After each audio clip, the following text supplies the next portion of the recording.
Bismillah, Assalamualaikum warahmatullahi wabarakatuh. Alhamdulillah, salatu wassalamu ala rasulillah wa ala alihi wa ashabihi ajma'in. Amma ba'd.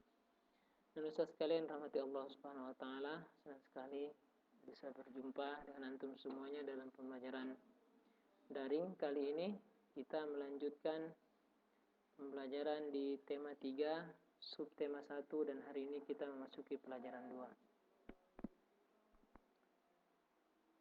Sebelum kita melanjutkan pembelajaran, jangan lupa untuk berpakaian yang rapi, menutup aurat, pakai pecinya. Jangan lupa berdoa dan juga siapkan catatannya untuk mencatat hal yang penting yang muncul dalam pembelajaran kita nanti.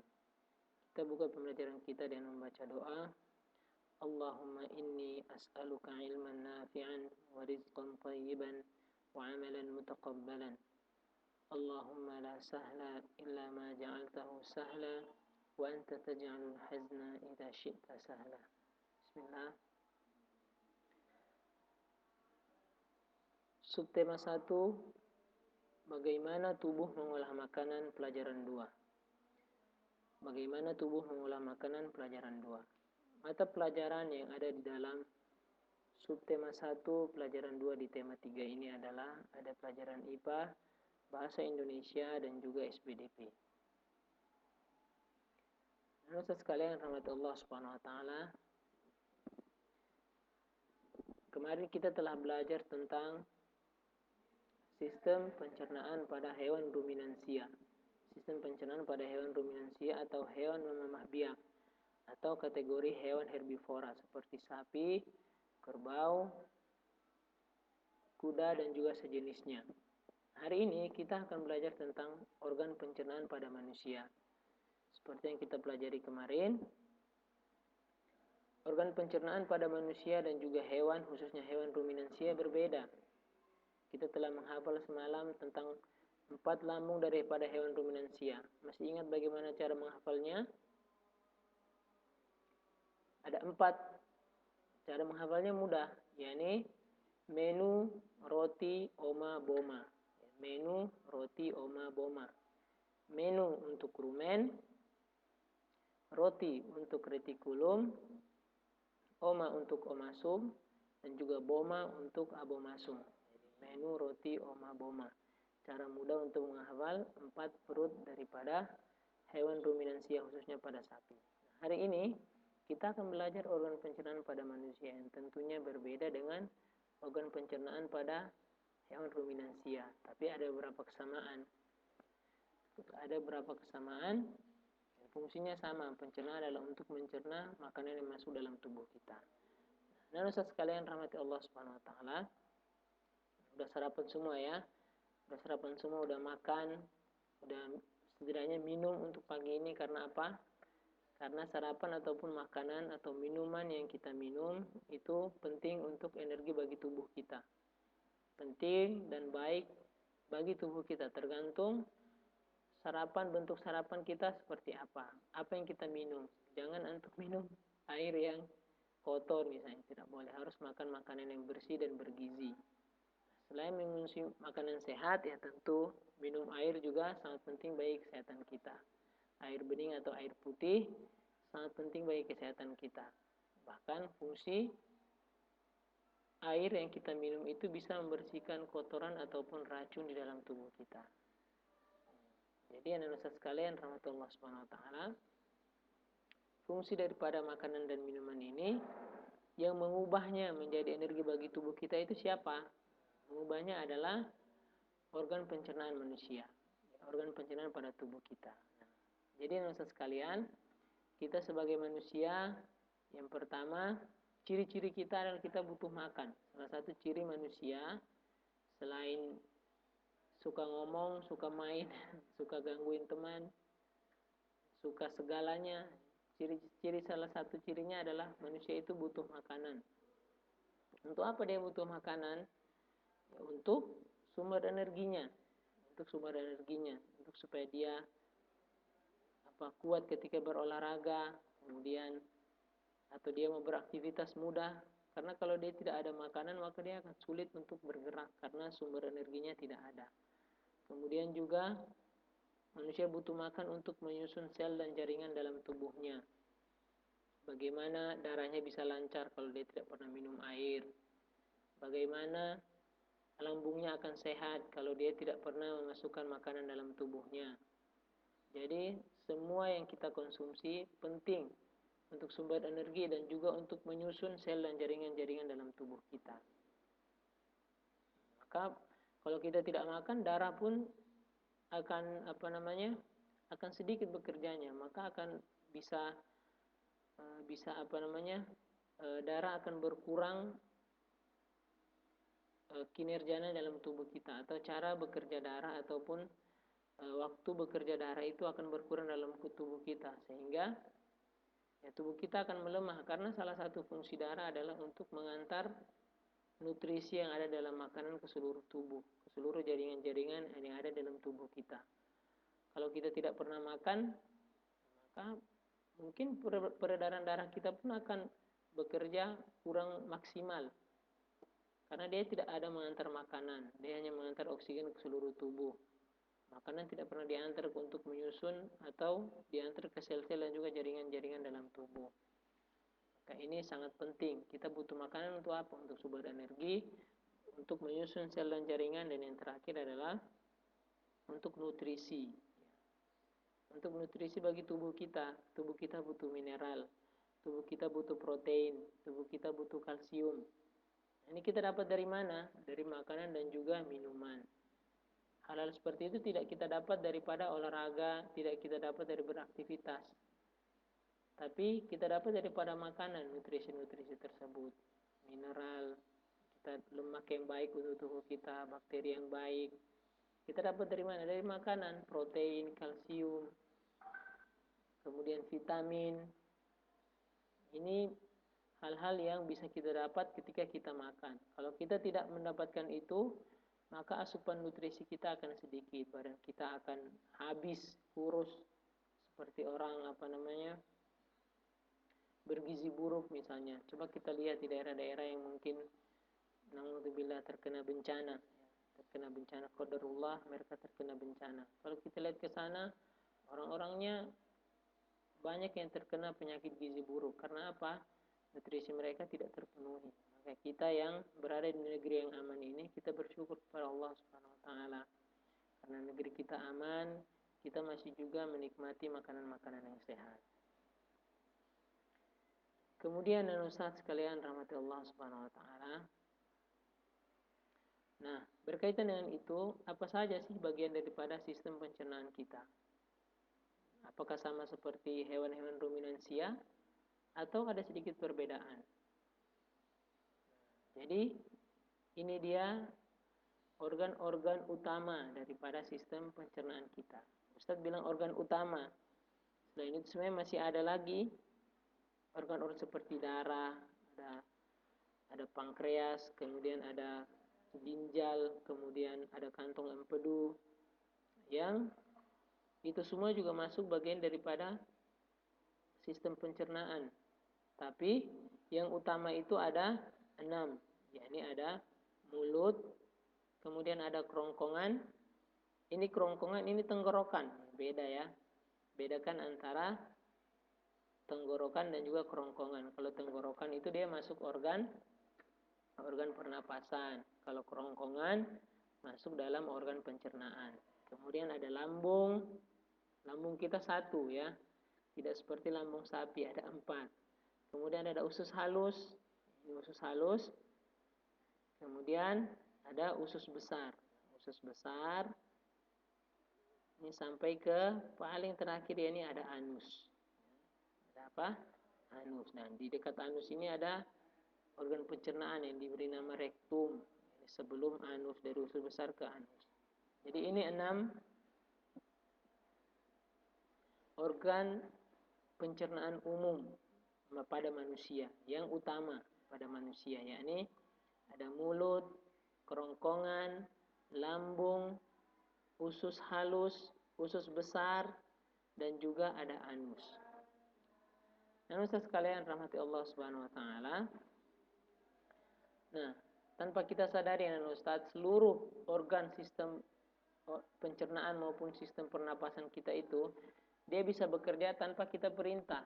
Jadi hampir seluruh organ dalam tubuh kita itu, khususnya bagian organ dalam tubuh kita, itu mereka akan bekerja tanpa kita sadari, di luar kesadaran kita. Coba antum bayangkan, kalau organ antum itu harus antum perintah dulu. Ketika antum tidur kan antum tidak sadar. Kalau kita misalnya tidur terus kita tidak sadar, kita organ pernapasan kita berhenti, kita belum sempat suruh dia untuk bernapas, maka kita akan meninggal, akan wafat kita. Tapi inilah subhanallah, Allah subhanahu wa ta'ala ciptakan organ pencernaan kita, khususnya organ-organ dalam tubuh kita itu, organ bagian dalam, mereka itu bekerja tanpa kita sadari dan tanpa kita perintah. Kalau kita sadari dan kita perintah, wah masya Allah, ini bisa berbahaya, bisa menyebabkan kita sakit ataupun bisa cacat tubuh kita ataupun bisa menyebabkan kematian. Nah, kita bersyukur kepada Allah atas segala nikmat yang telah Allah berikan kepada kita. Itu nana Ustadz, bisa dihafal organ-organ atau bagian-bagian pencernaan pada manusia. Ada mulut, kerongkongan, lambung, usus halus, usus besar, dan juga anus. Bisa dihafal ya. Nah, lihat juga posisi dan juga letak-letaknya. Nah, ini yang warna kuning di sini nih. Nah, ini namanya pankreas. Namanya apa? Pankreas. Ini namanya kantong empedu. Kantong empedu. Nah, kemudian nanusan sekalian rahmati Allah Subhanahu wa taala, setelah kita telah mengetahui bagian-bagian daripada organ pencernaan kita, bagaimana sistem bekerjanya? Sistem pencernaan pada tubuh manusia berfungsi sama seperti organ pencernaan pada umumnya, pada makhluk hidup yang lain. Fungsinya sama, untuk apa? Untuk menghancurkan makanan yang masuk ke dalam tubuh. Jadi makanan yang semula bentuknya kasar dapat berubah menjadi halus, jadi molekul-molekul yang baik untuk tubuh kita. Jadi dari makanan itu bisa dicerna dan juga bisa diserap energi dan juga nutrisinya bagi tubuh kita. Dan tentunya sama juga seperti makhluk hidup yang lain. Yang pertama, makanan itu dihaluskan menggunakan gigi dulu. Ini organ pencernaan dalam mulut. Kemarin kita belajar di sapi, di mulutnya itu ada gigi, kemudian ada lidah dan juga ada saliva. Manusia sama enggak? Sama juga manusia. Manusia pun dia harus ada gigi kalau mau punya makanan. Lidahnya juga membantu untuk mendorong makanan ke dalam kerongkongan. Dan juga harus ada kelenjar ludah untuk membantu proses pencernaan kimiawi. Di dalam mulut kita pun sama seperti hewan ruminansia. Harus ada gigi yang sempurna, harus ada lidah, dan juga harus ada kelenjar ludah untuk membantu memudahkan lambung dan juga usus halus untuk mudah mencerna makanan atau mengubah makanan menjadi halus. Nah, selain itu, pencernaan kita juga dia fungsinya untuk membuang sisa-sisa makanan yang sudah tidak kita perlukan. Jadi keberadaan zat-zat sisa makanan tersebut dia bisa jadi racun kalau tidak kita keluarkan. Maka kalau kita bangun pagi-pagi, terus kalau perut kita mules, misalnya sakit perut kita mules, ke kamar mandi jangan ngeluh-ngeluh. Aduh, udah pakai pakaian rapi, udah mau berangkat sekolah mules pula. Nggak boleh, nggak boleh ngeluh, malah bagus. Justru kalau kita mules di pagi hari itu bagus untuk tubuh kita. Artinya apa? Racun-racun yang ada di tubuh kita sudah dikeluarkan. Akhirnya kita menjalani hari atau aktivitas pada hari itu dengan tubuh yang lebih sehat karena racun-racunnya sudah dikeluarkan. Jadi itu dia. Jadi makanan yang masuk yang diproses dari mulut ke kerongkongan, dari lambung ke usus halus, kemudian di usus besar diserap sari-sari makanan. Nah, di situ kemudian makanan yang sudah sisa-sisa makanan yang sudah diserap habis sari-sari makanannya tersebut dibuang lewat anus. Karena sari-sari makanannya sudah habis, nutrinya sudah habis, tinggal racun-racunnya. Maka racun-racunnya itu harus dibuang melalui anus. atau buang melalui kita ketika kita buang air besar.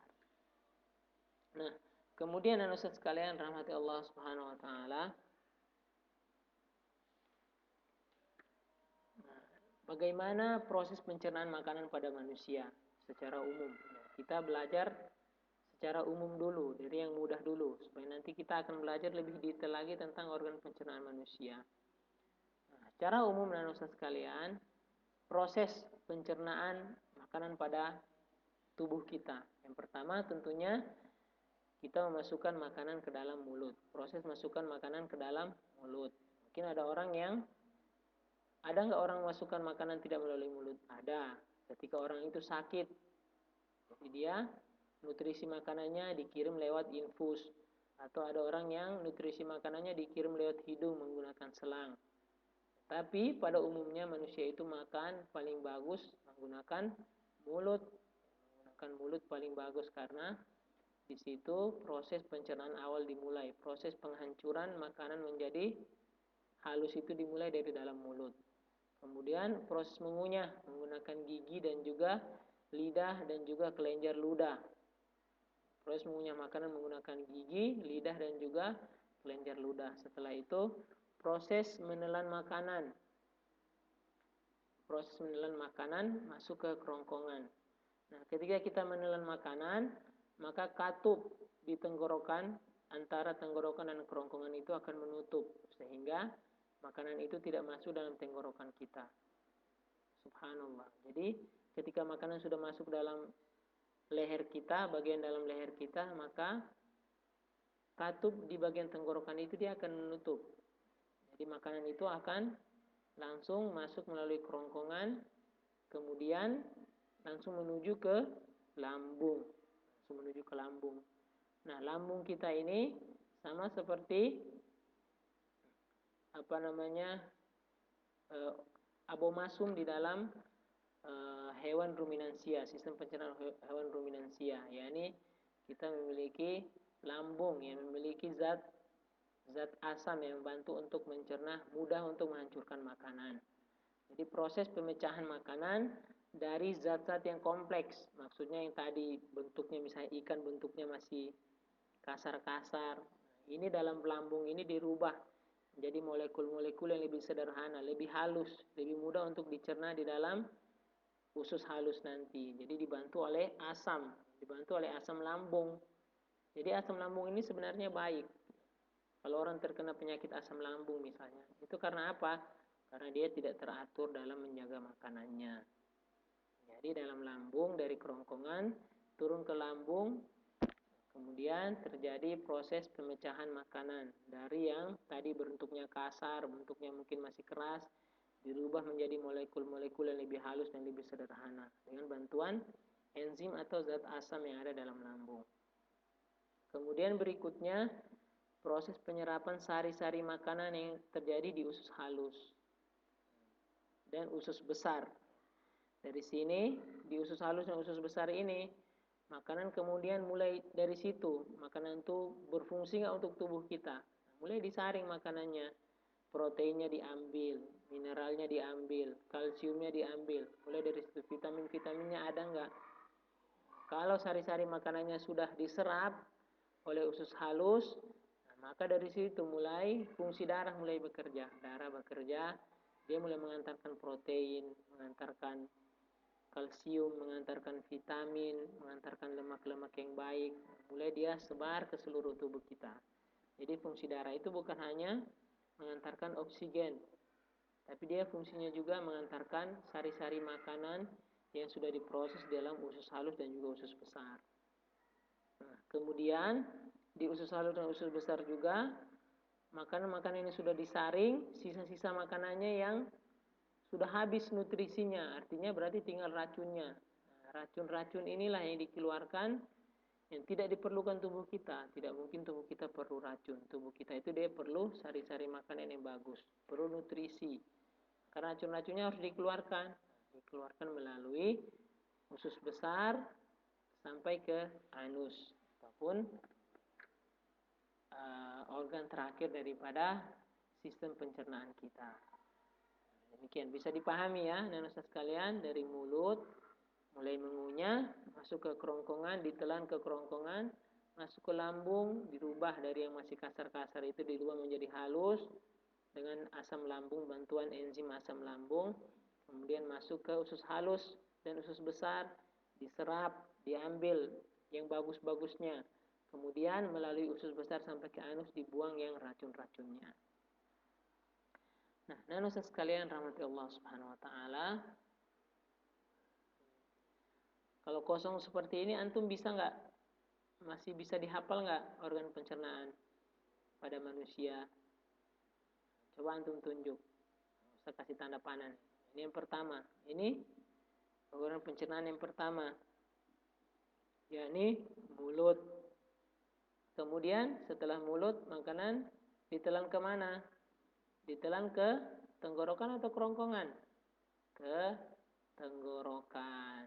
Afwan, maksud Ustadz kerongkongan. Nah, kemudian setelah itu dari kerongkongan kemudian diproses menjadi lebih halus di mana? Di lambung. Setelah itu dari lambung kemana lagi? Lihat nih, ada alirannya nih. Bisa diperhatikan nih, dari lambung nih. Nah, mutar ke bawah nih, warna pink. Ke usus halus. Dari lambung ke usus halus. Kemudian dari usus halus ke usus. Ini ada usus halus, berarti halus-halus kecil-kecil. Berarti berikutnya usus apa namanya? Usus besar. Usus besar ini dari usus halus sambung dia, disambung. Ini dibuang, buang sampai ke anus ya. Sampai ke anus. Buangnya di mana? Di kamar mandi. Bisa dihafal anus sekalian rahmat Allah Subhanahu wa taala. Insyaallah bisa dihafal. Mudah aja, cuman 6. Mulut, kerongkongan, lambung, usus halus, usus besar, anus. Selesai. Alhamdulillah. Nah, anus sekalian rahmat Allah Subhanahu wa taala. Jadi tergantung daripada kita. Kita mau makan makanan yang sehat bagi tubuh kita atau makan makanan yang bisa merusak tubuh kita. Tergantung pilihan daripada kita. Semalam sudah Ustaz jelaskan, Rasulullah itu perutnya tidak mendahului dadanya. Terserah daripada kita. Mau bikin organ pencernaan kita itu tetap sehat atau penuh dengan lemak-lemak jahat, penuh dengan racun-racun. Pengen milih badan yang besar, melebihi batas, atau badan yang proporsional, yang pas, yang tidak terlalu kurus dan juga tidak terlalu gendut. Antum pilih yang mana? Terserah antum. Cara yang paling mudah untuk menjaga tubuh agar tetap stabil, sehat, itu dari cara kita menjaga pola makan kita. Nah, dan sekalian rahmati Allah Subhanahu wa taala, salah satu menjaga agar tubuh kita, sistem pencernaan kita tetap sehat itu dengan cara minum air putih yang banyak. Minum air putih yang banyak dan juga teratur. Sering-sering minum air putih. Jangan malas minum air putih. Kadang minum air yang manis-manis lebih kita suka ya daripada minum air putih. Sebenarnya malah kalau kita minum air yang manis-manis terus, ini berbahaya bagi tubuh kita. Jadi kita penting, ini ada iklan tentang, antum bisa lihat di halaman 12 di tema 3, iklan tentang pentingnya air untuk kita. Pentingnya air putih atau air bening untuk tubuh kita. Jadi Ustaz sekalian, antum bisa lihat di bahasa iklan itu, pentingnya air untuk tubuh kita. Tubuh kita membutuhkan 2 sampai 2,5 liter atau 8 sampai 10 gelas per hari. Kapan air itu baik untuk tubuh kita? Kalau kita meminumnya 2 sampai 2,5 liter atau 8 sampai 10 gelas per hari. Ciri-ciri air sehat seperti apa? Airnya jernih, tidak berbau dan juga tidak berasa. Ini juga dalam agama Islam pun mengajarkan seperti itu. Air itu dia tidak boleh berwarna. Air yang sehat itu, air yang bersih itu dia tidak boleh berubah warna, tidak boleh berbau yang busuk dan tidak boleh, rasanya tidak boleh pahit, harus benar-benar sehat. Bahkan dalam Islam pun mengajarkan seperti itu. Air yang sehat itu harus jernih, air putih yang sehat itu jernih, tidak berbau dan juga tidak berasa. Jadi maksudnya dia tidak berwarna-warni. Namanya air putih, air bening. Kalau warna-warni berarti bukan lagi air putih. Tidak berbau, tidak bau jeruk, tidak bau stroberi, ya. Tidak bau Coca-Cola, dan juga tidak berasa. Ini baru baik untuk tubuh kita. Nah, sekalian, bagaimana cara kita tahu? Misalnya air, kapan ya tahunya air apa 2 atau sampai 2,5 liter? Kalau antum bisa mengisi atau mengukur lewat tupperware antum atau tempat minum antum. Tempat-tempat minum sekarang itu kan sudah dikasih tanda-tanda dia, sudah dikasih tanda, atau tumbler sekarang. Tumbler sekarang kan sudah dikasih tanda dia, setiap botol itu ada ukurannya, berapa mili, berapa liter. Nah, tinggal antum hitung aja. Yang sudah belajar matematika ini udah muntas-muntas tentang volume air di dalam gelas atau dalam botol. Tinggal antum praktekkan, dihitung. Atau mudahnya antum ada aqua atau mindi yang besar. Botol aqua yang paling besar atau botol Sanford yang paling besar. Nah, itu ukurannya 1,5 liter. Itu ukurannya sudah 1,5 liter. Tinggal antum ukur lagi atau antum minum lagi, tambah lagi 1 liter, selesai. Atau yang mudahnya antum hitung di gelas minum kita itu 8 sampai 10 gelas. Itu untuk per hari. Insyaallah itu bisa baik untuk tubuh kita. Nah, ini iklannya menyampaikan di sini pentingnya air untuk tubuh kita. Dia penting kalau dia proporsional, dia pas kita minum.